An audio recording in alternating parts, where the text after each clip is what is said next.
மறக்க முடியாத பரிசு ஒன்ன தோனி தனக்கு கொடுத்திருக்கிறதா அஸ்வின் நிகழ்ந்திருக்காரு. சென்னையில ஒரு நிகழ்ச்சியில பேசிய அஸ்வின் தன்னுடைய 100வது டெஸ்ட் போட்டியப்ப நினைவு பரிசு வழங்க தோனியை அழைத்த போது அவரால் வர முடியல. ஆனா மறுபடியும் என்னை சென்னை சூப்பர் கிங்ஸ் அணிக்கு அழைத்து மறக்க முடியாத பரிசை தோனி கொடுத்திருக்காருன்னு நிகழ்ந்திருக்காரு.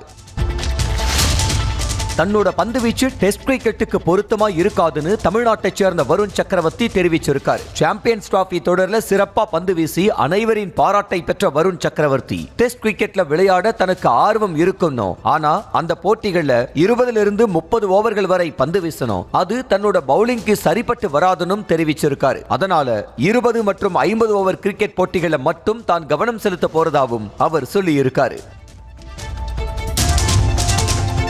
ஐபிஎல் வரலாற்றிலேயே சிறந்த வேகப்பந்து வீச்சாளர் பும்ரா தான் இந்திய முன்னாள் வேகப்பந்து வீச்சாளர் ஜாகிர் கான் தெரிவிச்சிருக்காரு. ஐபிஎல் தொடர் இன்னும் சில நாட்கள்ல தொடங்கவிருக்கு. இந்த நிலையில ஐபிஎல் வரலாற்றுல சிறந்த வேகப்பந்து வீச்சாளர் யார் அப்படின்னு பல வீரர்களை பட்டியலிட்டு கேட்கப்பட்ட கேள்விக்கு பும்ரா தான் சிறந்தவர்னு ஜாகிர் கான் தெரிவிச்சிருக்காரு.